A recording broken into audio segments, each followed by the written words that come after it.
Hello, everybody, and welcome back for another episode of the Intrepidity Podcast live from our studios in Boulder, Colorado. Today, I'm joined by another very special guest, Placido Montoya. Placido, how are you, brother? I'm good. Thanks for having me. Thank you for joining us. As many of you have seen, we're sharing incredible comeback stories in people's lives, people that have overcome incredible circumstances and adversities to not just be living their life, but to be thriving their life. Placido, I have to be honest, I didn't know a lot about you other than the fact that you're one of my favorite fighters that fights for us. I love your your awesome personality. Thank you. You're always got this infectious smile going on. Love it. And you're always supporting, man, and I love that. So, I love that, what you're doing from that. But over a period of the last year, I'd seen some of your posts and, talking about stuff that really, it inspired me to want to learn more about your story. And that's the purpose of this podcast is I believe just from what I know in your story, you're going to inspire somebody out there. Tell us a little bit about where'd you grow up? I'm from Denver originally. I was born at St. Joe's. Okay. Me too. Yeah, right on. Yeah. I was born at St. Joe's and grew up a little bit over on the north side. Jumped around from a couple apartments and duplexes. My mom was, I was raised in a single parent household. So mainly I was brought up by my older siblings. Mm-hmm. So they had a big impact on my life and still do to this day. And they're like, when you had your brother on, that just struck such a chord with me because although like me and my brother are on a different spectrum than how you and your brother were. Yeah. Or because you guys are building that bond, but no matter what, you guys are brothers and it's there, right? Yeah. The love is there. And it's like, me and my brother, we're like real tight and real close and all that from the get-go, but now we're like separated. But what I'm saying on the other end of that spectrum is like, a lot of my pain that I grew up and dealt with when I was growing up was from my brother. And it was because he was like the trickle-down effect. Yeah. And he got beat up and stuff, and so all it was him taking it out on me a little bit, but it wasn't nothing too damaging to where it was just like, I knew he was just trying to show me love, but he wanted me to be tough and become a man, like, in his sense of the word, I guess. And that was machismo, tough. And that wasn't me though. I was always like that calm, peaceful kid, didn't really want to stir and rile stuff up always. I always would have liked to stand up for the little guy that didn't have a voice. Yeah. Always try to give him a voice. Never let somebody bully on somebody. I didn't like that. I never liked that. I never liked the racism. I never liked none of that growing up, to judge people just based on anything. I would always give a person a chance to give me a reason not to like them. Yeah. Yeah. It's the ball's in your court. I'm not going to just based on your skin color or your gender or none of that. Yeah. It's not fair to you. And it's not fair to me because I might be missing out on a great person. Yeah, absolutely. For sure. And I'm not gonna do that to myself. So it was rough being raised around my brother like that. And it took me a lot of years to understand like why he was so mean to me and shit. And why he was just like, he was brutal, bro. I mean, if I say some of the stuff he did, it's like, damn. But I knew it was out of love. Yeah.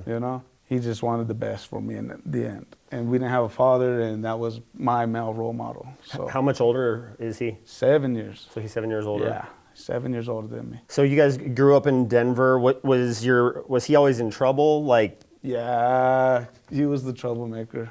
Yeah. Every family's got one. Yeah, he was the troublemaker for sure. And it was hard because I looked up to him. He was my role model. Even though, like I said, he whooped my ass and all that, at the end of the day, he's my big bro.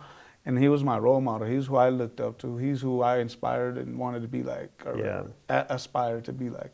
Yeah. And no love lost, no matter what, Yeah. No matter how much the fighting or whatever.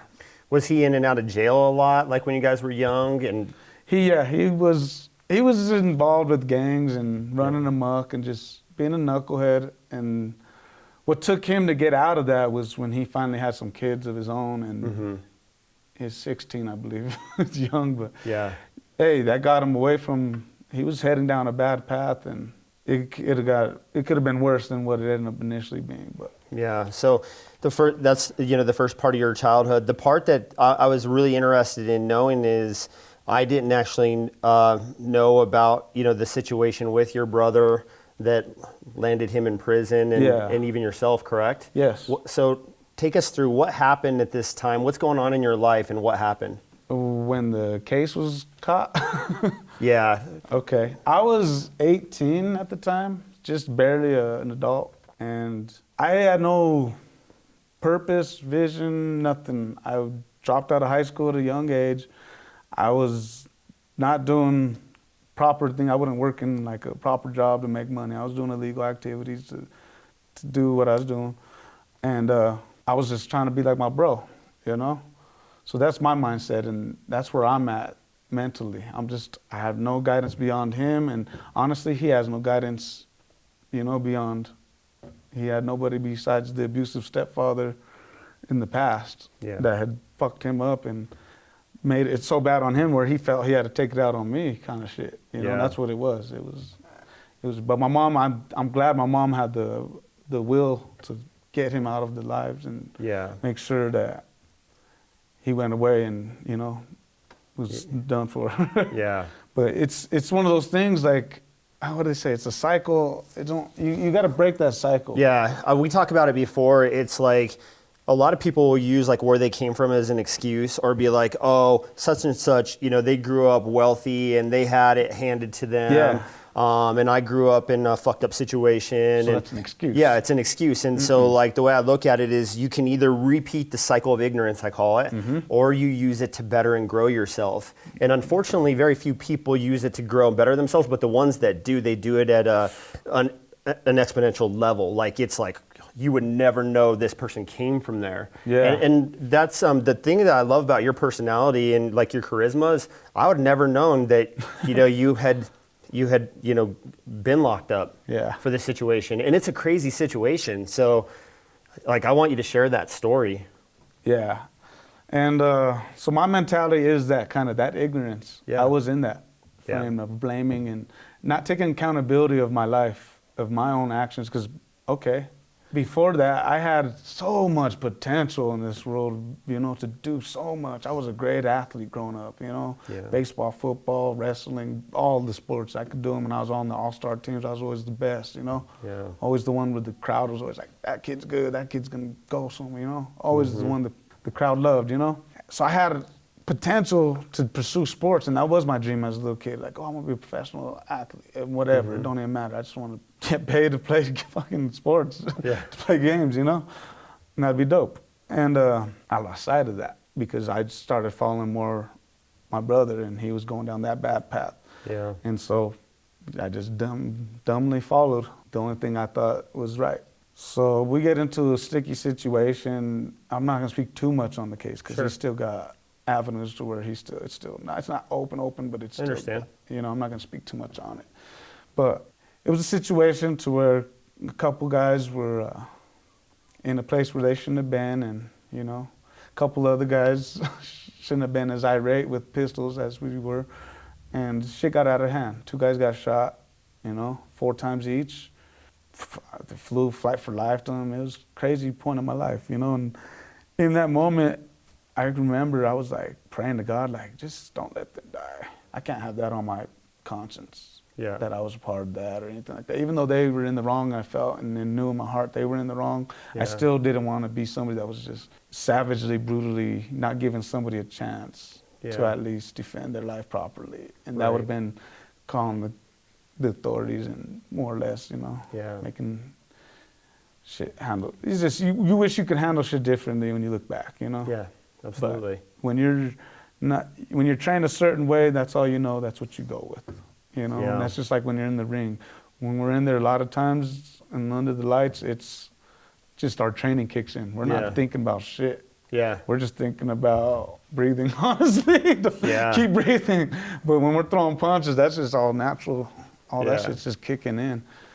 And how old were you when that happened? 18? 18. So I ended up fighting the case for about a year. Took me about a year until I took a plea deal. And did they live? The guys did live. Okay. So they ended up living. So how long did you get sentenced to? They gave me the minimum. So the judge came at me, not the judge, the DA came at me with the deal. A plea bargain deal was 10 to 32 for aggravated assault with a deadly weapon. And that was down from, I was looking at like 2 counts of attempted murder, which 48 to 96 years apiece. They were gonna bury me. Like they did my brother right now. They buried him. Yeah, it's fucked up. But they were going to try to bury me just because they couldn't get him. He ran. He was like, fuck you. I'm not going to do it. And I had that opportunity as well, but I felt like I didn't do nothing wrong, and they're not going to really throw the book at me like that. They shouldn't. Yeah. Because justice is justice, and if you're seeking justice, then you look at it and you're like, oh, he's 18-year-old kid. He made a fucking mistake. Let's give him, 5 years or probation or some shit. Let's give him a chance to not have to go to prison and figure out. Like, and I'm sure you probably thought it's not like nobody deserves to be shot, right? It's not like these guys were innocent. They were also doing things they shouldn't have been doing at the time. So maybe in your head you thought, okay, two wrongs don't make right, but the judge is going to see that these aren't also good guys that we're dealing with, and so you end up getting 10 years. I put my faith in the system that they would show me some love. And you know what, retrospect, maybe they did show me some love. Yeah. Because two guys almost lost their lives. Maybe it was that super serious in their eyes. But I still don't feel like we were the aggressors in this. What do you think? What did you think? Like, once you got found guilty, what's running through your head when they tell you you're going to prison for 10 years? or do you think you're going between 10 and 32, just depends on behavior? Okay, yeah, I take the plea bargain deal, so now we got to have a separate court date. So this whole time I'm on bond. I'm free on bond. And after you after you're charged with the felony or whatever, I wasn't convicted yet. Yeah, I was convicted, because once I accepted, that's like accepting the conviction. Okay. Yeah. So once you're that, they got to revoke your bond. So I couldn't be on bond for while I wait for sentencing hearing. So I had to sit in there for like a month and a half in max and shit. And it was just like, it did kind of start setting in the reality of, this is my life. I'm going to have to figure out how to survive. Mm-hmm.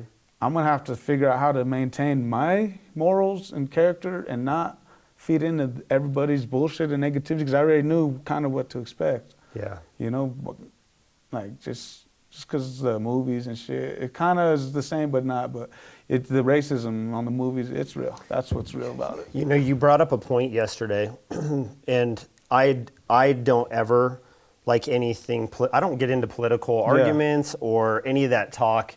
Especially, it's never been me. I don't want to do it. I always tell other business owners, you want to ruin your business, talk about politics, right?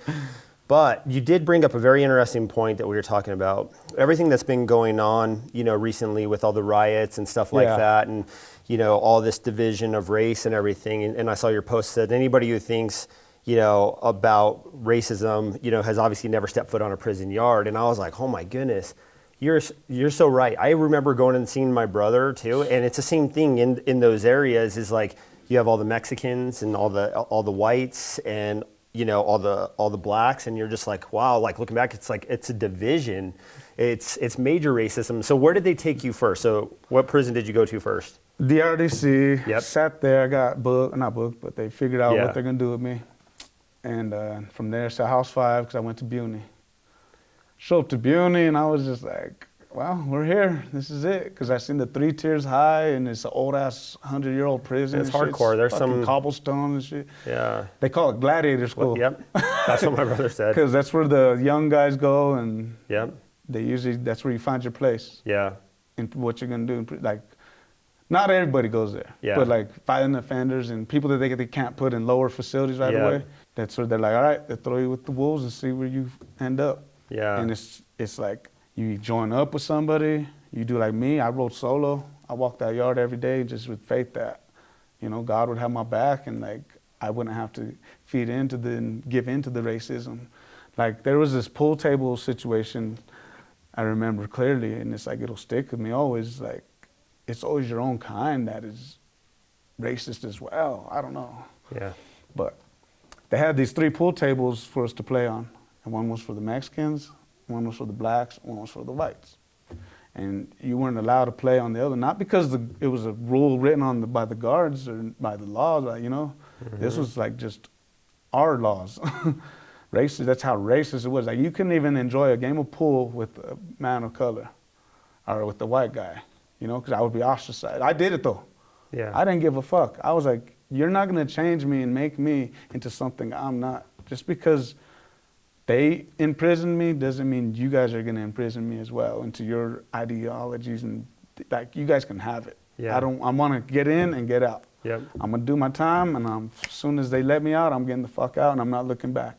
Unfortunately, I looked back once, and I went back for a year, but after that, I haven't looked back. I killed my number, and I'm done. So how long did you serve consecutively, and then you had that short time out, but like, how long were you in there?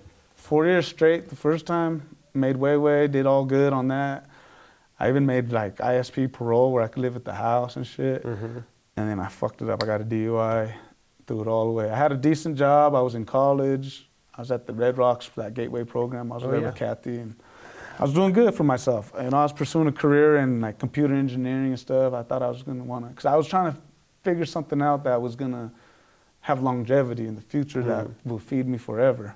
Yeah. Something that I'm always gonna have work. They're always gonna need me. Yeah. So I was like, I'll do computers, fuck it. And that's what I was doing, and I was doing good. And then life just happens, you know? You make choices, and those choices, just like the choice that sent me to prison the first time, I made the choice to go out drinking knowing that it could get in trouble, just like carrying a pistol around knowing you could get in trouble. Yeah. And shit happens, you know? And it happened. Did you just get pulled over for DUI, or did you get in an accident? I got into an accident. Nobody was hurt. It was icy. The roads were icy out. And I had my car, it was a 4-wheel drive, and the rear wheels was spinning me out. So I was like, fuck, let me throw it in 4. And when I reached down to throw it in 4, I slipped and hit the gas, and it just spun me, and I hit a fucking car.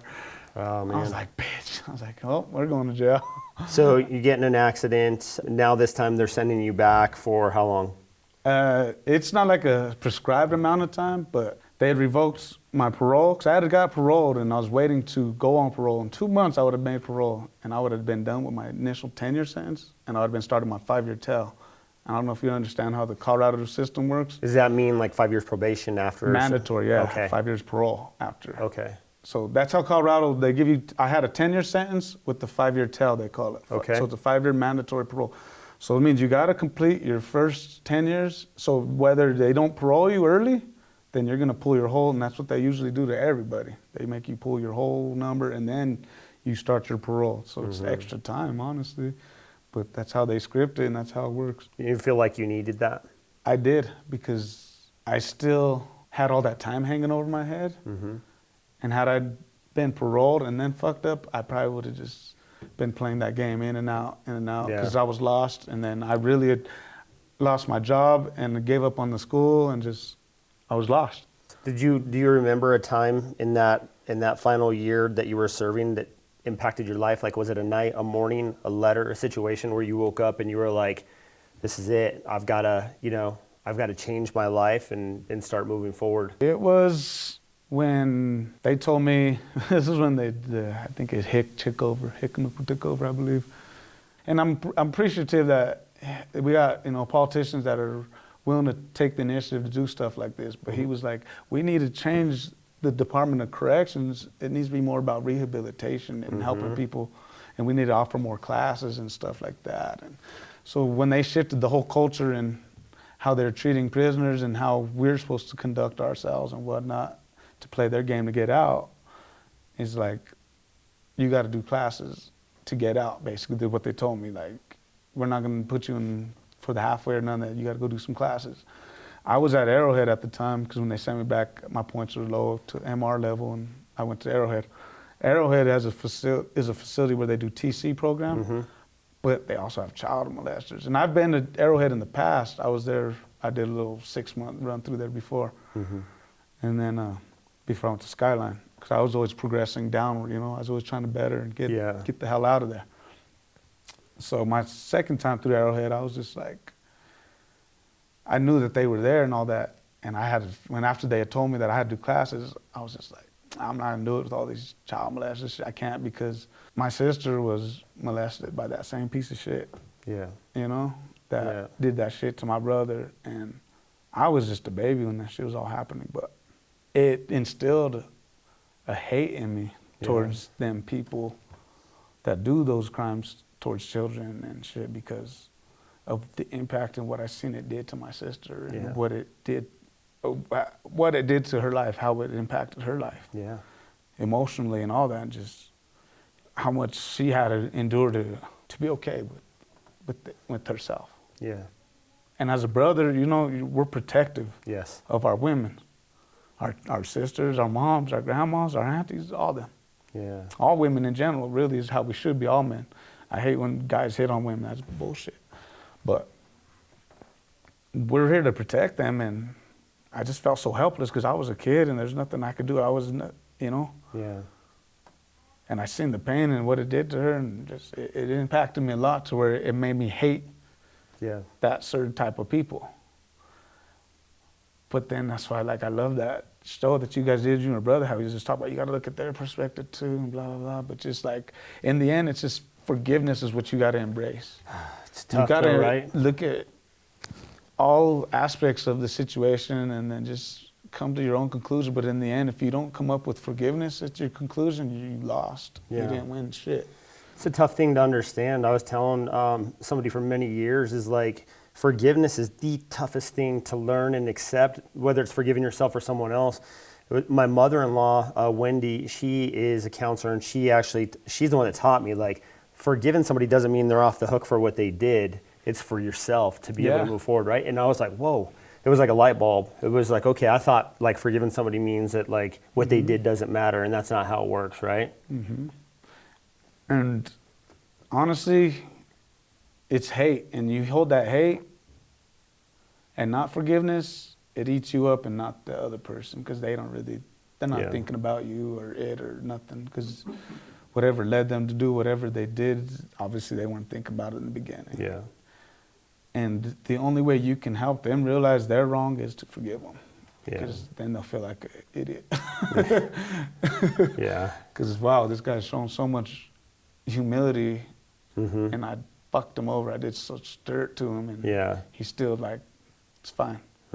That's like, here's an example of how like forgiveness and humility and just swallow your pride can go far. Like in prison, my first month in Buny, I got into it with the Sureños. Yeah. And they ended up jumping me and shit. And I didn't know that. I didn't know that in prison it wasn't heads, one-on-one. Yeah. People got the heads. I thought, because in the streets, it's just get the heads with somebody. You got a problem? What's up? Let's get the heads. Boom, boom, boom. We're done. Go get your homie. He's next. But there ain't no jumping going on, you know? Yeah. And I always thought that was weak to jump people, you know, because it's just, you should be able to stand on your own in this world always. And I never liked the gang mentality neither, because I feel you should be able to stand on your own 2 feet in this world and be confident in what you say and hold the truth and have nobody behind you. And just be like, this is me.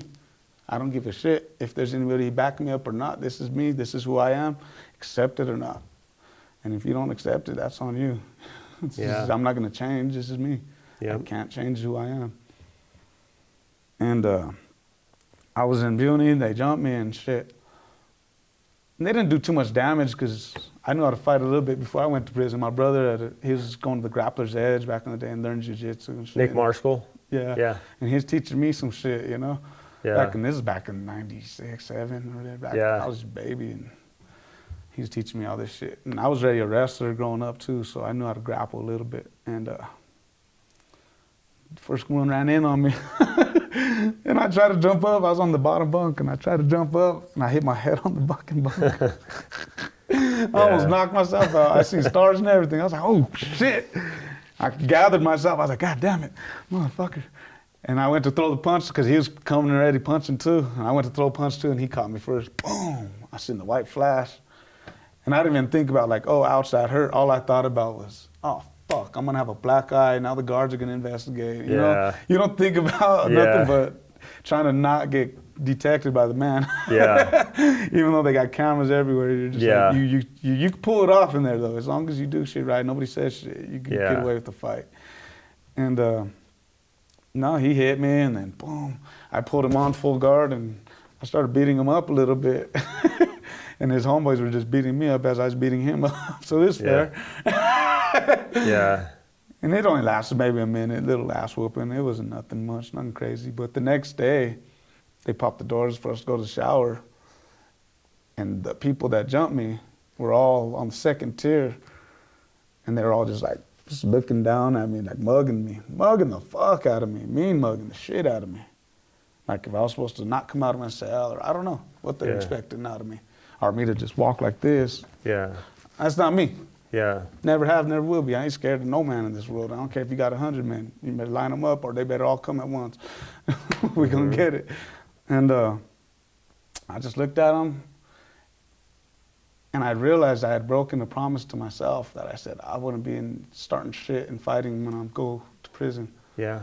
Once I get there, that's when I was in the county jail. I was telling myself, I'm gonna make a promise to myself. I'm not gonna be starting shit, starting fights, because I'm always a hothead, and it's that internal anger I had that I was holding on to from my sister and all that. You know, and that's what I'm saying. You hold on to that hate and you don't forgive ever. It surfaces itself. Yeah. Sometimes when you don't want it to. Yep. And it'll always show its ugly face. So it's better to not live with that shit. And I just smiled at those guys and I remembered like my promise I broke myself. So in my mind, I was in the wrong. They weren't in the wrong for what they did. They were just doing what they know. Yeah. You know, they've been wired and programmed. So unless I show them something different, all they're gonna know is to hate me and fuck him. Yeah. But nah, I smiled at them. Wait, what up, guys? How you doing? Went, took my shower, and I had my shirt off too, just to show like, you know, no marks. Like, I'm fine. Yeah. It's fine. The OG comes up to me later. He's like, hey, you can't be trying to fight my guys. We don't do that one-on-one shit. He's like, next time it might get worse. You might get stabbed or something. I was like, fair enough. I was like, I just won't start shit with nobody. Yeah. I just kind of mind my own. Yeah. But that was that, you know? And months of that, I didn't show hate or nothing towards those guys, the same ones. Mm-hmm. And it seemed like everybody was just showing me love anyways. Everybody's just like, because in their minds, I didn't go run and tell. I didn't go check in. I didn't do what a fresh fish was supposed to do in that situation. Right. Or I didn't go join up with another gang. I just kept maintaining doing me. Yeah. And every day I would just, what up, guys? Or just, what up? I don't give a shit. It's in the past, it's in the past. Finally, one day, like a month and a half later, the three of them like pulled me to the side. They're like, hey, SA, we need to talk to you real quick. And I was like, I didn't get bad vibes how he was telling me. I was just like, all right, what's up? Let's go talk. And it was out in the open. There's tables in the middle of the fucking tier and shit. And of the unit. And there's tables there. And they just sat down at the table and I sat down with them and they're like, this is the funniest shit. This is what I'm saying. Like, if you have the strength to forgive and be humble, you can bring it out of others. You really can. There's power in it. Yes. And these are tough gangbangers, bald head. They're trained to hate and trained to be angry and trained to, they're not trained to be forgiving. But me showing that brought that back out of them. And they were able to pull me to the side after they felt bad for what they had did to me. Yeah. And they sat me down and said, hey, SA. We feel real bad, Holmes, about all that shit that went down. We see you're a real cool guy. Everybody fucking chill with you. You're cool with everybody. We kind of just feel bad about all that shit. We just want to let you know we're sorry and that, you know, everything's cool on this end. And shit. I was like, no, it's been cool on my end too. I was like, and I let them know that I shouldn't have been aggressive and started fights and I made that promise to I let them know, you know, like, this is me. And then my bad, I'm in the wrong too, you know? Yeah. Two wrongs don't make a right. Yeah. And when people could swallow their pride and come to that agreement, the world would be perfect. It's crazy. I was thinking about that the other day is like, so much violence going on, right? An act of violence will only encourage another act of violence. An act of kindness might not have any effect on a person's life, but it will most definitely change somebody's life. And it's like, imagine the power in that, right? Like if we could just think that way as a world. And there's some situations that will never allow for that, but that's an incredible story. So now take us to your last days at Arrowhead. When you finally get out, how old are you? Which time? The final time. I'm 25, I believe. Okay. And I didn't get out of Arrowhead. They sent me to Cheyenne Mountain. They just opened that facility. It was a program-only facility, and they just try to reprogram you to. You're in classes all day. Yeah. So it's not prison no more. It's like school. Yeah. So they got you. You live in these 8-man unit, like rooms, and there's bunk beds. You guys all clean the room, make sure it stays up to par, and there's accountabilities. You're supposed to hold people accountable and write them up, and Like, so when you're a convict, and for me, I was a convict because I had developed that mentality, at least as far as shut up and, you know, like, there's two people in there, and Yeah. either you're a convict or you're not. And I ended up being a convict because that's basically all I knew, because I was raised on the streets too, with my brother and shit. Just so, like, the code is instilled in me from a young age.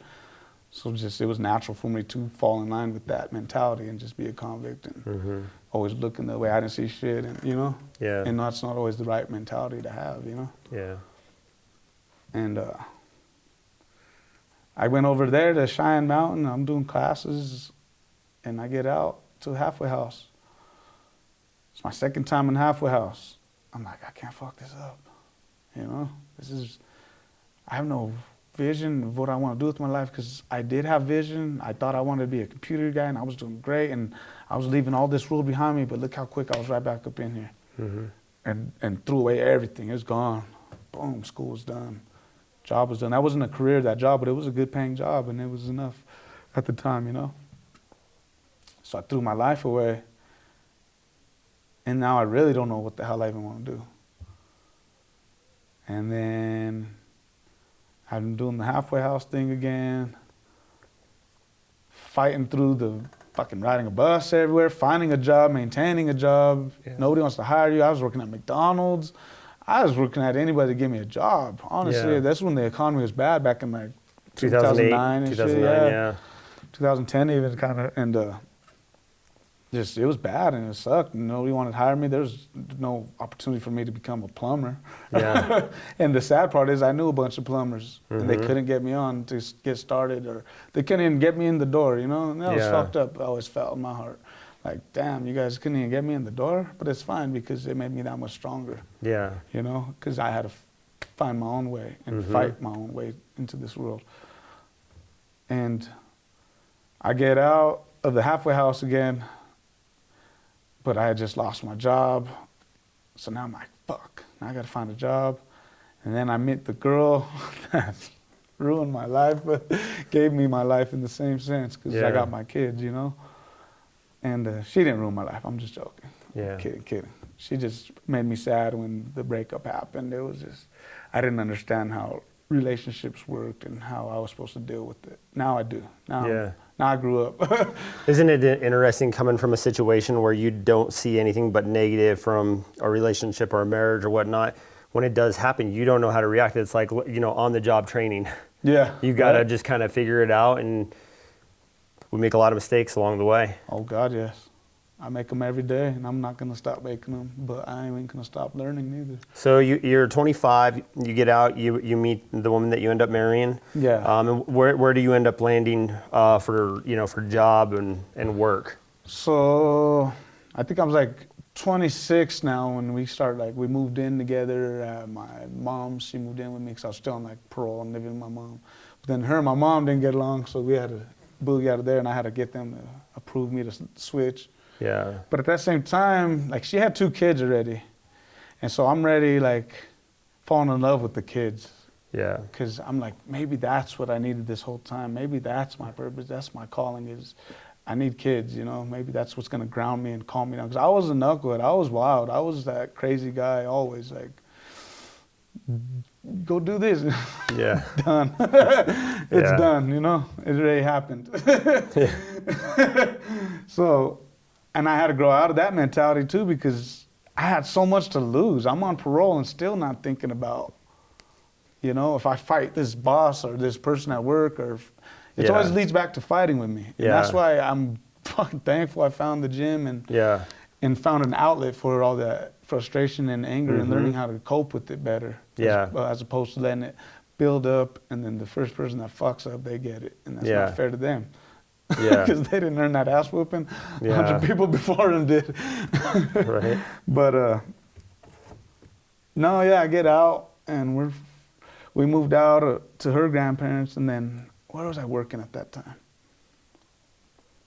I'm trying to think, where was I working? I had just got my driver's license back, because the DUI, right? I lost it, so I had just got it back, but I had to do the blowy, boo. And I had to do that bitch for like a year. And I I got on this construction job. It wasn't plumbing yet. I was just a broom pusher. But I knew that wasn't it for me. But after working in offices and other types of jobs, I knew that wasn't for me, like the corporate setting or other settings or even fast food or none of that. Yeah. That wasn't for me. The setting wasn't for me. I like to build things with my hand that are long lasting and I can take pride in. And I want to also take pride that I'm helping, doing something beneficial for everybody. You know? So like when I'm working as a plumber, in these schools and shit, I'm building schools from the ground up. I'm like, I take a lot of pride. I'm like, that's dope. Like, these kids are gonna have somewhere to learn and go drink some water or go pee or go take a shower, you know, whatever. Because of me, I did that. You know, they can have good ventilation for their HVAC, all that, because I did good. But at that time, I was just trying to get my foot in the door. So pushing the broom, $10 an hour. Trying to raise 2 kids and a wife, still trying to move out of her parents' place. Never giving up on the vision that I can do this. Because my mentality before that was kind of like the common mentality was the man is holding me down. And in my mind, it's a figurative character. He's not real unless you let him be real, unless you're like, oh. But never once has the government come in and been like, you can't work. You can't, or the pandemic, but even then they made me work. I still gotta work. No, but I'm saying, you know what I'm saying? They've never like I've never had a cop come and tell me like, nah, you can't work at McDonald's, the fuck, or nothing like that. Just, so the limits that I've had in the past on my life were the limits that I put on myself. Because in this country, I believe we all have it's a fair game opportunity. I might have fucked up in the beginning and that fucked up my opportunities, maybe that my prospective opportunities, that maybe I could have went to college and became a pro athlete. Maybe that could have happened. But I fucked that up, and we all lose sight of that. But at the same sense, we all have the freedom is there for us to still dust ourselves up, get up, you know, and keep going and just find it. It don't matter what it is, you're gonna find it. And everybody trips and falls. It might be alcoholism, it might be drugs, it might be depression, it could be whatever is going to stumble somebody's life, and it's on them to stay down or them to gather the pieces and rebuild. And I've never been the type to give up, and I've had my life crashed on me a few times to where most people probably wouldn't even try to muster the strength to get up. But I don't know why I got this burning desire to keep fighting. Just keep going. Like, cause I have a feeling, cause I almost died a few times too. There's a few incidences where I should be dead and I'm not. You know, there was one incident when I was like 14. It's over in Westminster. There's this little party, and it's like a gated community, and there's a little lake. It's rich fucking houses and shit. But anyways, the situation got sticky, and the motherfuckers had us boxed in because we were leaving the party to leave the gated community. And the motherfuckers waited till the gate dropped on us so where we couldn't back out. And then they parked in front of us so we couldn't go forward. And they hopped out and pulled pistols out and just menacing us and then started shooting at us point blank. And I should have been hit that night because he was right on top of me, squeezing. And I was like, I felt the glass hit me. I was like, oh, I'm hit. I definitely am hit. Because how can you miss? And that's where divine intervention, that's why like some people have different perspectives on God and shit, and that's mine. Like, I feel like God is real because, damn, I should have been hit. You know? Well, that's crazy, especially like going to, when we get to that part of the story in your life in the van, right? So you're working at this construction company and, you know, pushing broom. How do you finally get your opportunity to start your journey towards being a plumber? Oh, funny story. The plumbers on the site was Eagle Crest High School. They're doing a summer remodel, and I was doing the cleaning up every night. They're working 24 hours because when they do summer remodels for Cherry Creek, they want to get them done before the next school year starts. And Cherry Creek usually pumps the money to make sure it gets done. So there I was cleaning overnight, and I just started talking with the plumbers and asking them this and that if they're hiring, and go to the office and blah, blah. I went to the office, got on. They started me at like 12 an hour. It's $2 more than what I was making. But now I'm a plumber. Now I have an opportunity to make something of myself. And make it in this world and be somebody, you know? And I know a lot of people might not think much, oh, it's just a plumber, that ain't shit or whatever, but to me, it's everything, you know? Yeah. To me, it's a lot, because I take pride in what I do, because in my opinion, I bring life into the building and I take death away. Yeah. And that's pretty dope. Yeah. You know, water's life, and fecal matter and shit, that's death, because that'll kill you if you let it build up, and we'll have disease everywhere. So I serve a good purpose, and I like it. I started at 12 with them, and honestly, by the end of my first year, I was at like $20 an hour. Dang. That just shows you how hungry I was at that time. Yeah. How hungry, I just wanted it, I wanted it. Nobody was gonna tell me no, nobody's gonna say that you're an ex-convict, and you fucked up this many times, and you're 27 now. I think I was like 27 or 26, 27 when I first started that. And just, I wasn't gonna allow that. I wasn't gonna allow those, unless somebody was just right there in my face telling me, I'm not gonna give you a raise or an opportunity or this because of your past, then it's not real. Yeah. It's made up. It's your doubt in yourself, and you got to eliminate that doubt if you want to really prosper in this world. Yeah. Because believing in yourself is believing in yourself, you know? You have to, even when nobody else does, you have to still believe in you. Yep. And I believed in me, and I got it, you know, I made it. And that career is going to feed me and my family for generations. My daughter wants to be a plumber, and am I going to tell her, no, you shouldn't be a plumber, you should go to college? No. I'm going to let her pursue her dreams. If she wants to be like her dad and follow in my footsteps, I will allow her to. Yeah. You know, I'm not going to make her go to college. I'm going to tell her, look, you can save so much money not going to college. Yeah. That's... You just jump right into a career, you'll be fine, baby girl. Yeah. Man, so it's awesome. You know, talk about your daughter wants to be like dad. That's like the best feeling in the world, right? Yes.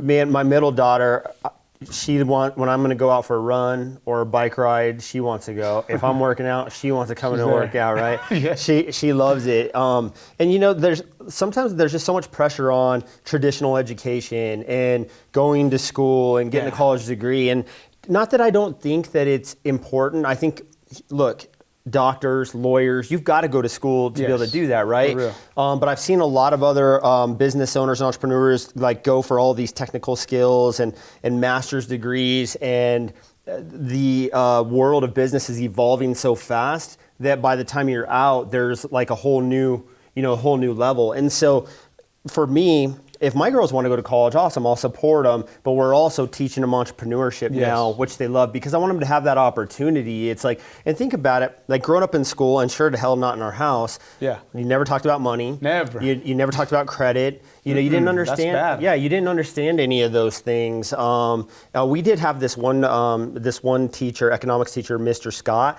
and he had a passion for baseball cards. And now looking back, like he gave me my passion for baseball cards because he was very entrepreneurial minded, and he would show us like, okay, if you buy 2 of these, it's this. And I really took to him because of that. I was like, oh my God, you know, he's teaching me that. So when I could tell you love what you do, and our kids are no fools. They teach us, right? Yeah. And so they can vibe that. They see that and they love it. And so, I mean, that's awesome. So now you've got a great career in plumbing and you're thriving. And where are you at in your relationship? Are you guys married at this point, or?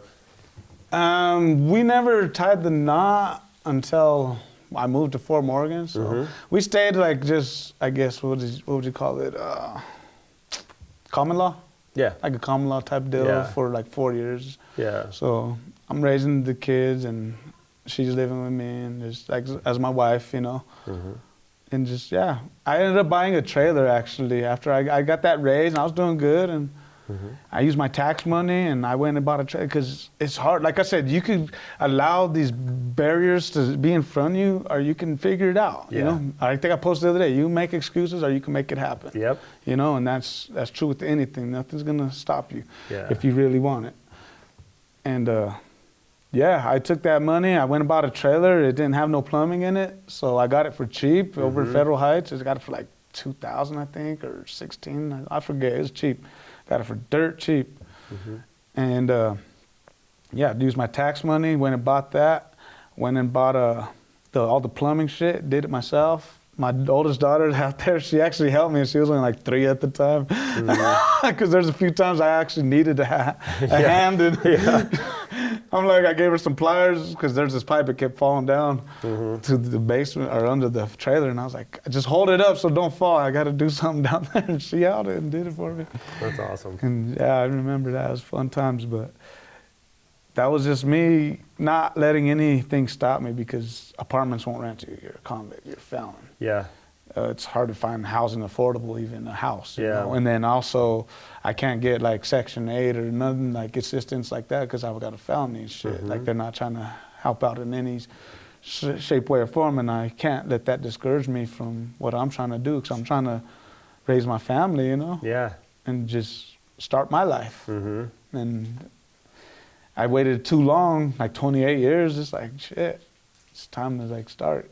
That's when my Serenity was born. I'm jumping ahead a lot. That's okay. But yeah, so now I'm like 28 and Serenity's in the world. That's my firstborn daughter of like my blood. And like, I don't look at my other children different. Don't get me wrong when I say that. Yeah. But she's just like the first one that I got a name and all that. But the other two, like Nevaeh, I potty trained her in ABCs. So there's a lot of milestones in my oldest because she was 2 years old.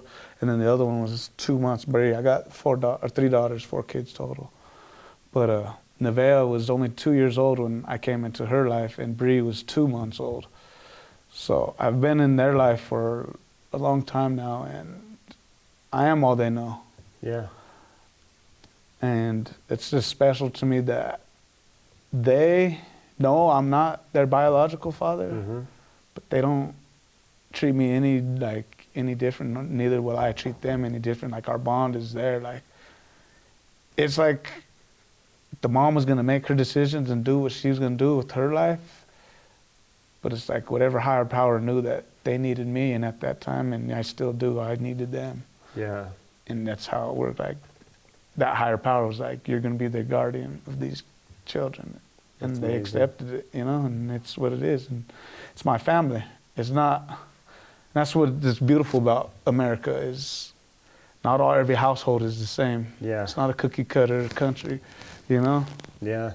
Yeah. I love that you say that. And I'm a huge fan of Elon Musk, right? He's dope. Yesterday, I remember watching the SpaceX rocket launch. Yeah. I remember, I think it might have been 10 years ago, he talked about his vision for making this happen and how people he looked up to were casting stones in his way because they thought he was insane, it was never going to happen, and they were irate for it. And then to see it happen yesterday, though, was just like, it was one of the most incredible feelings in the world because it shows like what we're capable of. We have no limits if we're unreasonable and determined. And consistency, I love the old quote that says, consistency will take even the most average man to extraordinary heights. But that was like, listening to you talk about, it's like you didn't ever look at these barriers as like, okay, this is it. No matter how hard it was, you kept going and you're still going. Yeah. I'm really proud of you, man. Like on parole, they try to make it impossible for you. They make it hard on you. Yeah. And it's their job. For a reason, right? It's and their job. Yeah. They want to correct because obviously if you were doing right, they wouldn't be necessary. Yeah. But obviously you need a little help. You need a Yeah. little push. And they're going to be there and if you act up again, they'll restart the new sentence. Yeah. You could kill that one and you fuck up again, they'll give you a new number. Yeah. Same number, new case. But that's funny, you talk about Elon Musk. I love how he lands those rockets on the fucking ocean. That shit's wild to me. I mean, you have to be insane. You have to believe it to be able to accomplish things like that, And how much math is involved? Oh my God. I mean, it's crazy. So now you said you're 28. Your first born daughter is born. Yeah. What's going on in your life now? Like your career's obviously taken off. My career's starting to take off. I'm like in demand. Yeah. Because nobody's really picking plumbing, so I picked a good career. So I don't have like a lot of competition out there for me, especially if you're good. Yeah. Like me, and I'm good. So if you're good, you ain't got no competition. You're fine. You could go into any employer and just ask for whatever wages you want, and they're gonna probably give them to you every time. Yeah. And I don't want to ever be content. Yeah. Because when you get content, you become complacent, and it's just like the monotony of the routine is what almost drove me crazy in prison. And I had to fucking do different shit every day. And that was my goal, was like, learn something new every day. Yes. Read a book, do something new, learn something new every day that I'm there. That way it's not wasted. Like in prison, the monotony of the routine would drive a man crazy. That's what it is.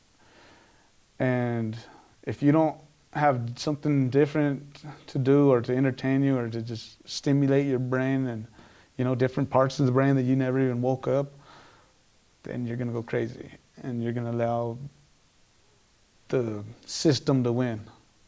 So I didn't want to ever do that, and I kept that mentality when I got out. And I was just like, even though I'm climbing and I'm doing good, I don't want to become complacent in my life and just content with the routine of Monday through Friday, weekends off, and blah, blah, blah. Like, I need some excitement. I was locked up all them years.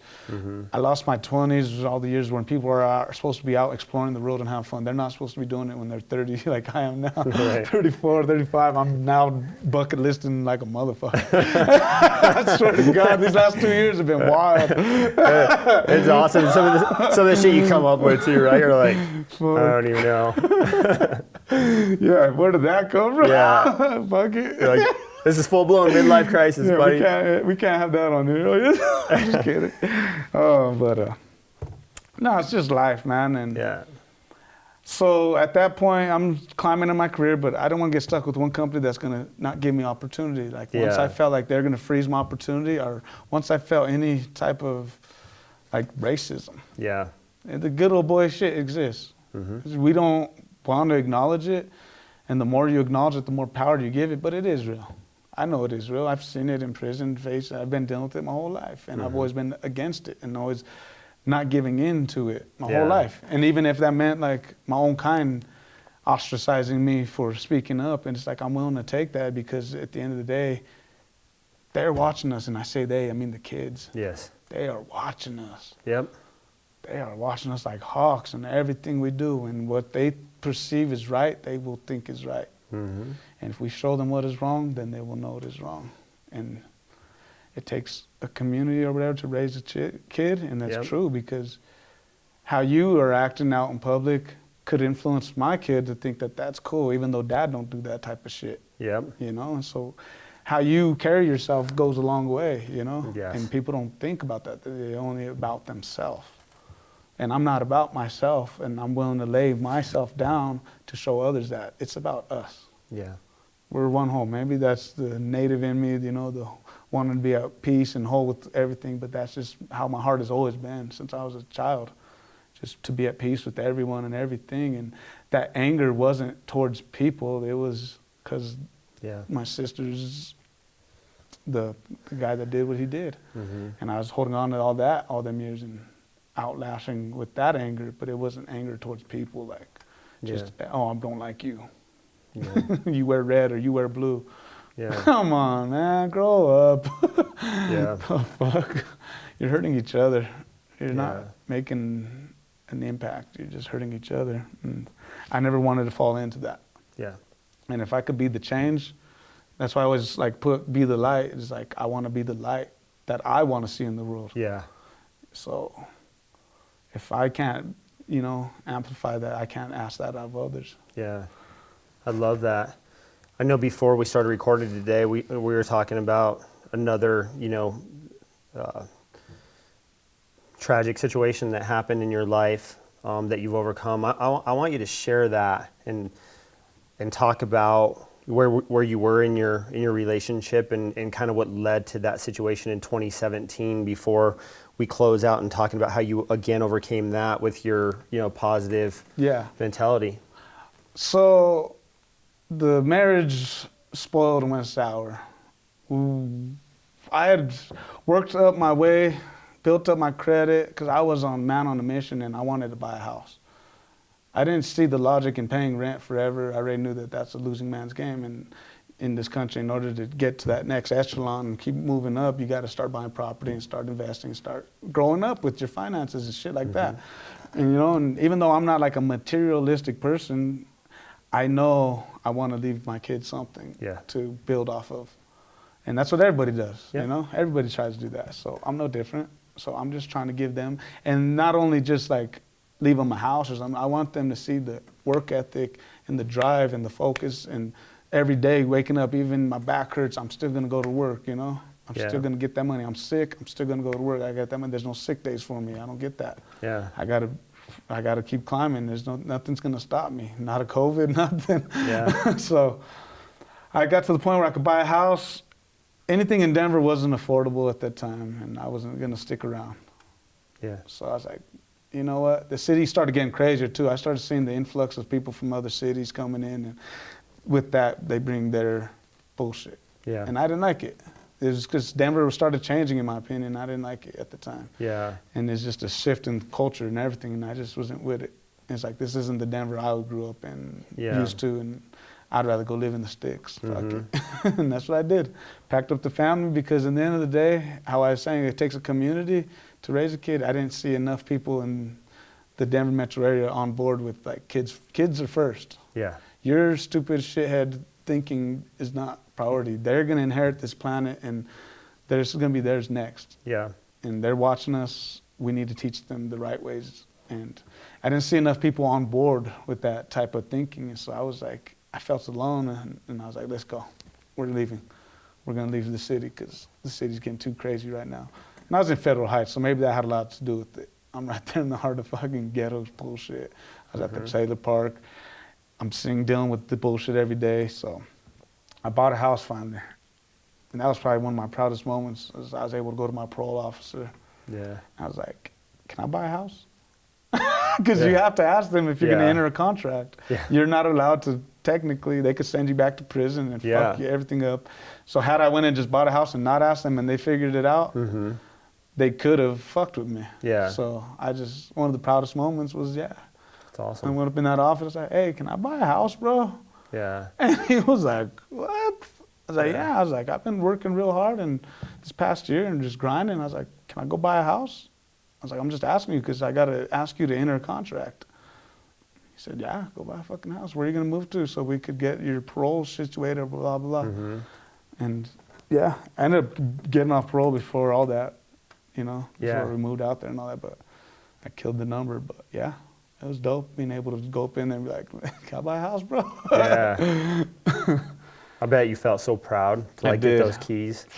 It was so much work and just like, because you do throw doubt on yourself sometimes too, you don't believe in yourself because you're not always going to believe in yourself always 100%. And that's where that intrepidity, that, the will to just overcome. Yeah, man, that is so true. Like, I can remember times in the journey where like I have a whole, hour, sometimes a day of feeling sorry for myself, being like, man, maybe I'm just not cut for this. And then you're just like, no, you sack up. Like, you know what you're in this for, you go. And so you're right about that. Everybody does have a little bit of self-doubt creeps in at times, but you shut it down immediately and you keep going.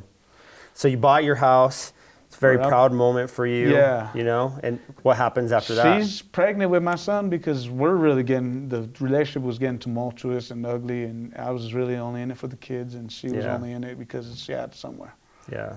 So that's where that led, and we thought maybe another baby would save it. Yeah. And it didn't save it, and so we moved out there with my son and my daughters, and we started our life, even though it was hectic. It was not peaches and cream. We had just bought our dream home, but it wasn't dreamy. Yeah. It was ugly. She only lasted, I think, 2-3 months. I forget. Not even, it was just, I can't even remember exactly. It wasn't that long. It was like only a few months, honestly, because it just was getting ugly and hectic. So she left, and when she left, she had left me with the kids and the burden of maintaining a household, and maintaining the kids are still in school and finishing school. Is just, and my son was only 6 months old. I was dealing with so fucking much. Yeah. So fucking much at that time. And I never felt depression like that. I was always the person that didn't believe in depression because I just felt we had the power to overcome anything, And I still give myself a lot of credit to our minds are so powerful. Yeah. But there are certain things that will give you a battle. They will fucking test your wits and your will and everything, and they'll make you determine if you want to live or not, you know, because that's an ugly beast. And so anybody going through that, just know that it's real, and people go through it, and you can overcome it. And it's not something that will always be forever, because like that's something I believe always too, is like nothing's forever. Yeah. You know, nothing's forever. That's like, there's no word for goodbye because in our culture, because there's no like, you're going to see, you know, Yeah. no goodbyes. It's not. So she left. I'm maintaining the career and working hard still, and my job is demanding physically. I ended up having to get my kids a babysitter in Denver to watch them. So it just messed up my whole life. And if anybody has a family and kids and knows, like, something like that, just throw off your whole world, and it really did. It fucked me up big time because I didn't know how to handle it. Nobody taught me, just like nobody taught me prison, I figured it out. Yeah. I kept to my morals and my character, and I stick true to me. But in the marriage, I had given so much of myself into the marriage that I had lost me. So really I had no base to stand on no more. And when she left, she took that with her. She took me with her. And I was just a shell of a man, is what Ernie says when he first met me. He said, you were just a shell of a man. And that speaks magnitudes of where I was at and how far I've come. Yeah.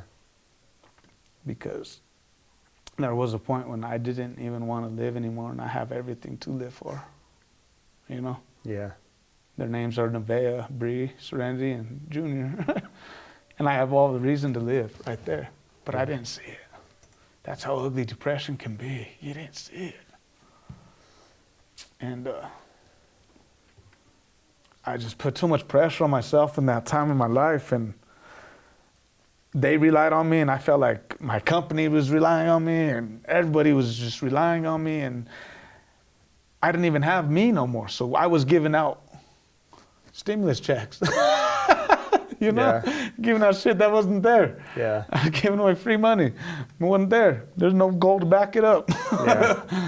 So I'd given so much of myself into that shit that it drained me. And so now my schedule's, I'm staying up to 1, 2 o'clock in the morning. I got to get up and leave at 4, 4:30, and I got to be out the door by 5. Yeah. 5:30 at the latest, you know. 'Cause I got to get to Denver. I got to get the kids to sit and get to my job by 7. It's just, I put too much on myself, and it had got me to that point to where it drained me down to nothing. And I was coming home one day from work. It was a hot summer day, and the kids were sleeping.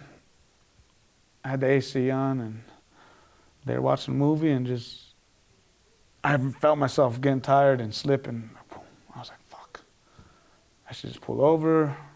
I need to, you know, do the right things.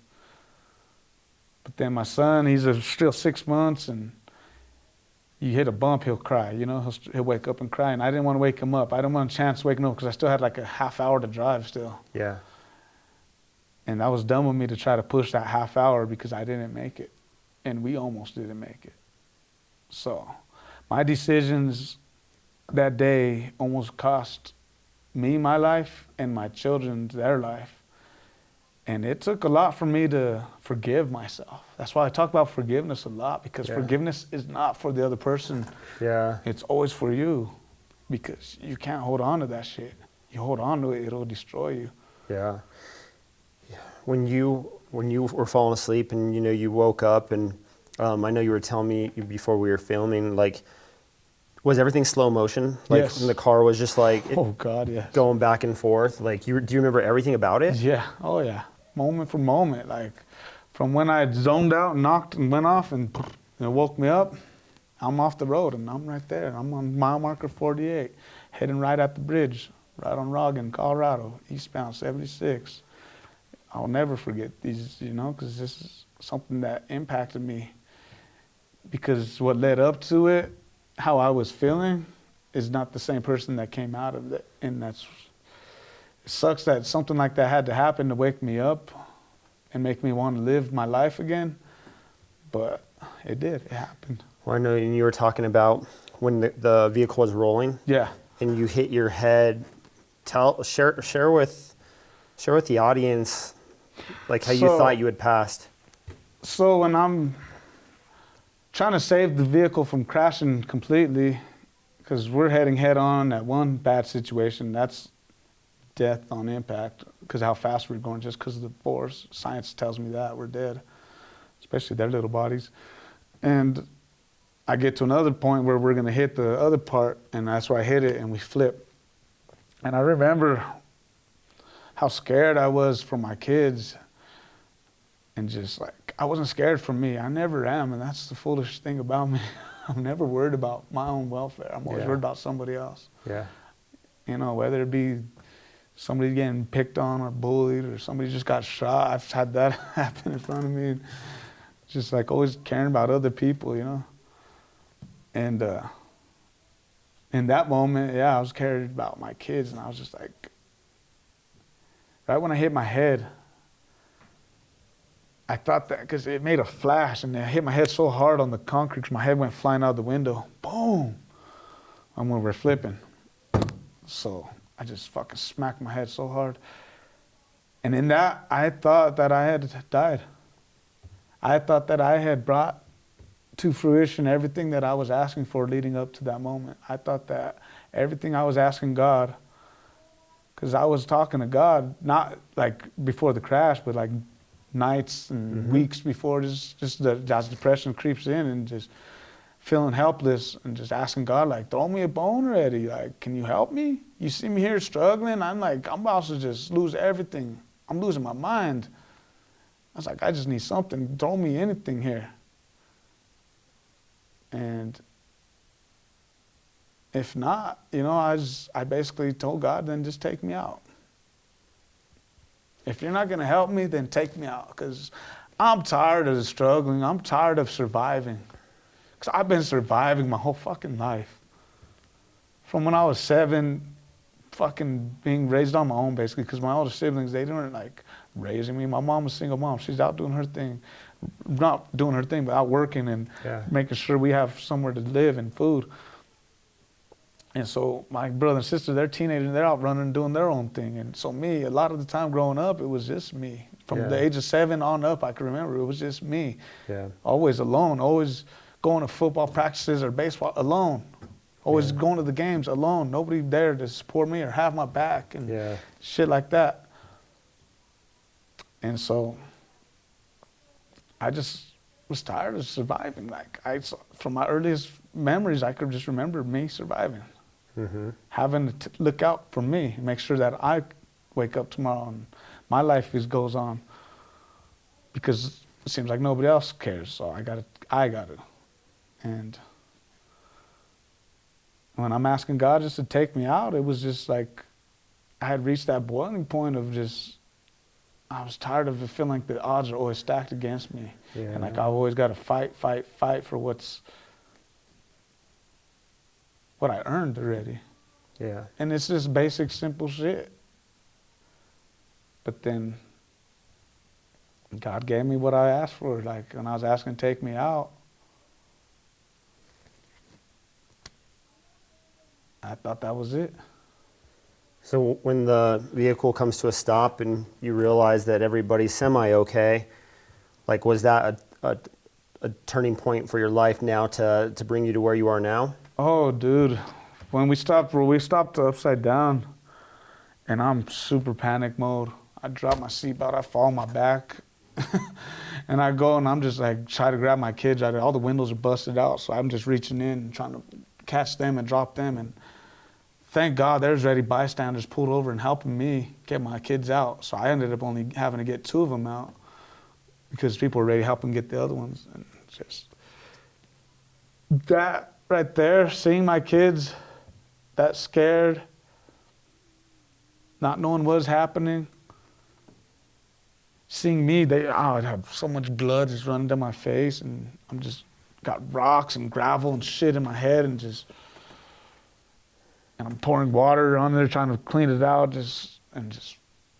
so yeah, I'm all bloody and just trying to reassure my kids, like, I'm all right, Daddy's okay.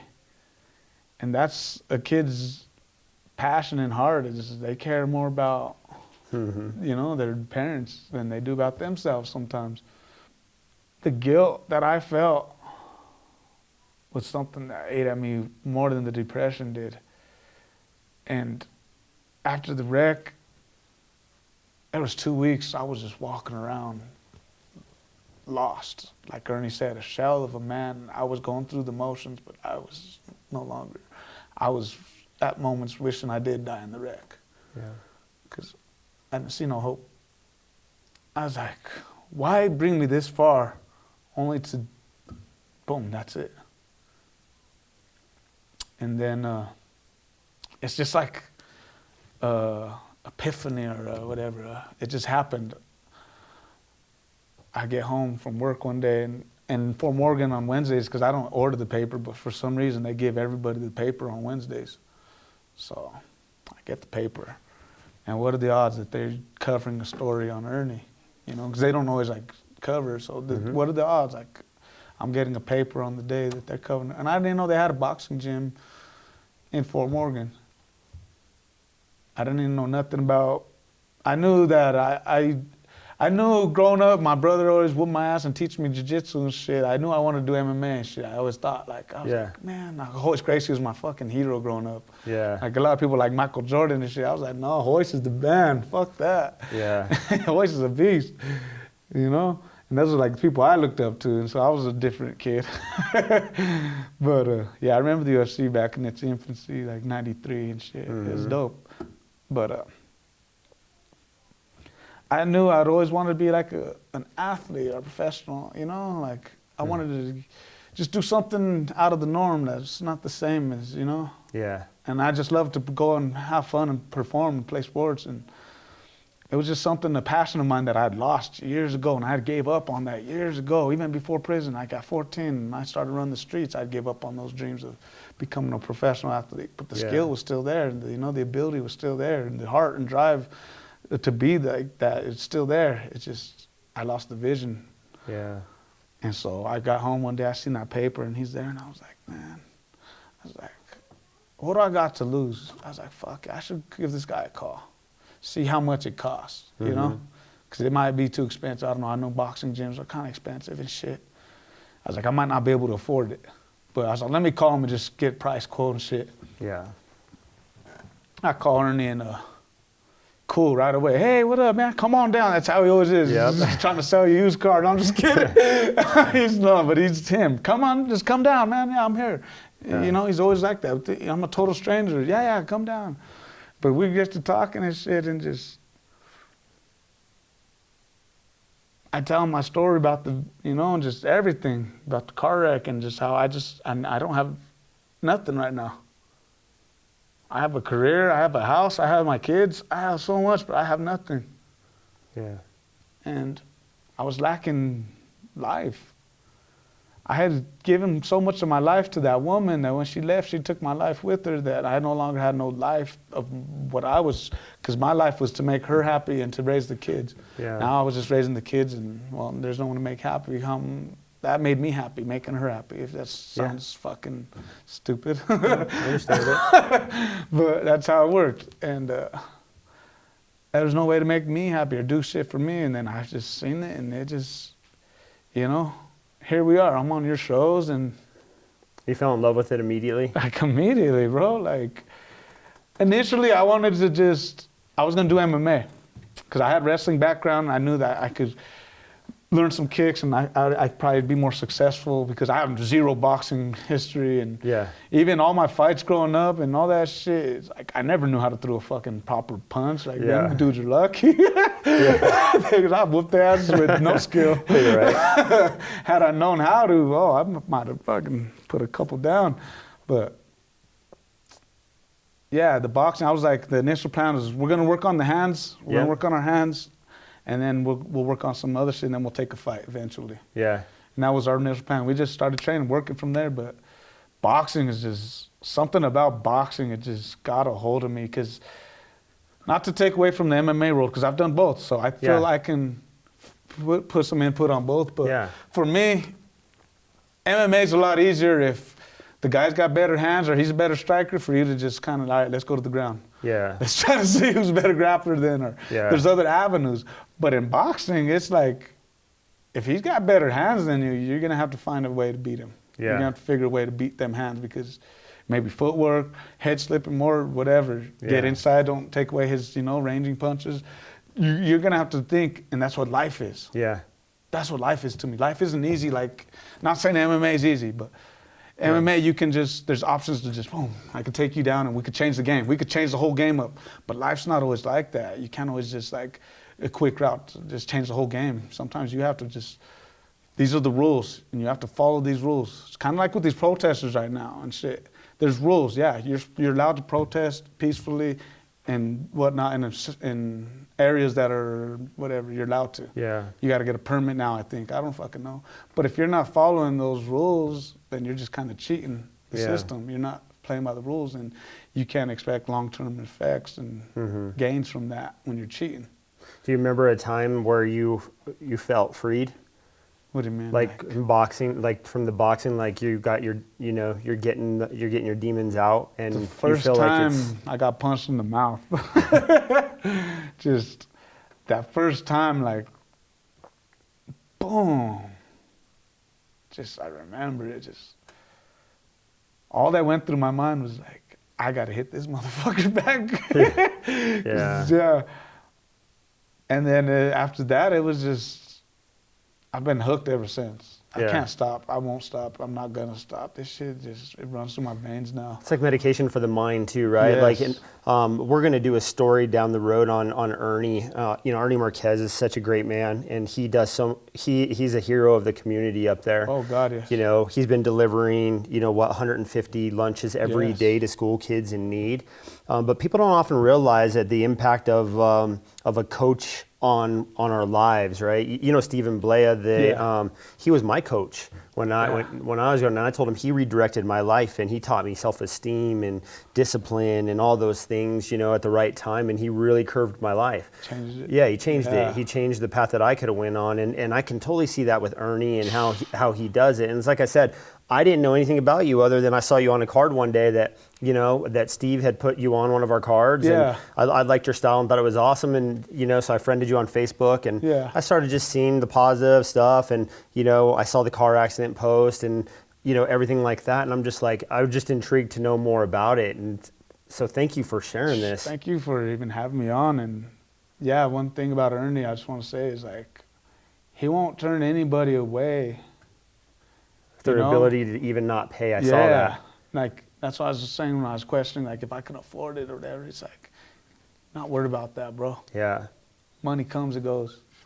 Yeah. We need to focus on you right now, again, because right now you're missing, and we got to get you back. Yeah. And we've been working and just not looking back. And coaches are so special in our lives, because I don't have my brother right now, so I'm missing that male companionship or whatever, that brother. Yeah. And I lost that for a long time. And with Ernie, after how him and his family has embraced me and my family and brought us in. Yeah. Dude, it's just like, I never lost a brother, Yeah. You gained one. Oh, I gained a family. Yeah. I owe him so much more than I could ever give him. Yeah. I call him when I was in jail one time because my stupid dog got me locked up. Mm-hmm. He came at midnight. Don't matter. Yeah. Come get me out. Even the other night, I was going through some bullshit, Yeah. We're going to be real. This man came out of bed in the middle of the night, come over to check on me, make sure everything's good, and to just get me back where we need to be going, focused. Yeah. And that's what a coach does. And I want to be a coach one day too, because that shit's admirable. It really is. Yeah. To be able to lay yourself down, because I've been doing that my whole life. It's like, lay yourself down for others, it's dope. They mold lives. Yes. And, Stephen Blea was so caught off guard when I told him, and I was like, looking back all these years, I was like, you changed my life. And I didn't get a chance to tell him until probably 2015, 2016. Yeah. He's like, really? He was just like, caught off guard, but it's like, it was so dramatic for me what he did to my life, and we have a really close relationship now. I want to get him on the show to share his, nice. He's got an incredible story of his own, but kind of talk about, he remembers how troubled I was at the time when I came to see him. But what I think is inspiring about your story, Placido, is that you have this infectious personality and this smile that you just want to be around. And I love how you treat your daughters. And I see you guys together. They're out there right now raising ruckus. And I was like, man, that's what my daughters would be doing. Especially the youngest one, Penelope, would be in here like tearing down camera cords and everything else. But I love the father that you are and how proud you are of it and how proud you are of what you do and showing them that you've come through all these adversities in life and you're still here and you're still going forward. And what a lot of people don't realize is just because somebody seems to have overcome it or had it all doesn't mean that we still don't have bad days. You're entitled to those, but it's how we react now, right? Like how we react and how we overcome those problems despite how we used to. And it's growth. It's growth. I'm blown away because I didn't know a lot of your story, like I said, and it's been so inspiring. So what could you share for somebody out there that's, maybe going through what you're going through, and like what kind of guidance can you give them to help find the light, or anybody's considering like maybe doing mixed martial arts or boxing as an outlet? How important is that? For me, it's very important because it's an outlet to not build up this tension and aggression that naturally you're not always going to have it your way. Somebody's always going to ruffle your feathers. And if you don't know how to get it out properly, you're going to just create a mess in your own world, not their world or whoever's pissing you off. Because you already done gave your power away. So anybody that's thinking about it, just don't think about it. Do it. Just do it. Don't limit yourself. Don't hold yourself back. I got these little sayings that I came up with since I've been doing this, and one is be the light, and these are like kind of new little things I inspire every day to do. Is like, I want to be the light that I want to see in the world. One more round. That to me, no matter what, even when you're dog dead, beat down to the ground, dead ass tired, and everybody's got their neck on their hand on their foot on your throat, holding you down, and you just feel like there's nothing, you ain't got no fight in you left. You do, and you just never give up. And those two kind of go together. Never give up, and one more round. Because if you never give up, you'll see that next round and you'll win. You will win, because they don't got the strength to keep going. You do. I love it. Placido, thank you. Well, everybody, thank you for joining us on another episode of Intrepidity Podcast. If you or somebody you know has an inspiring story that they would like to share with everybody, my info is posted below. Please feel free to send me an email or a private message. Until next time, have a wonderful day, and thank you for tuning in.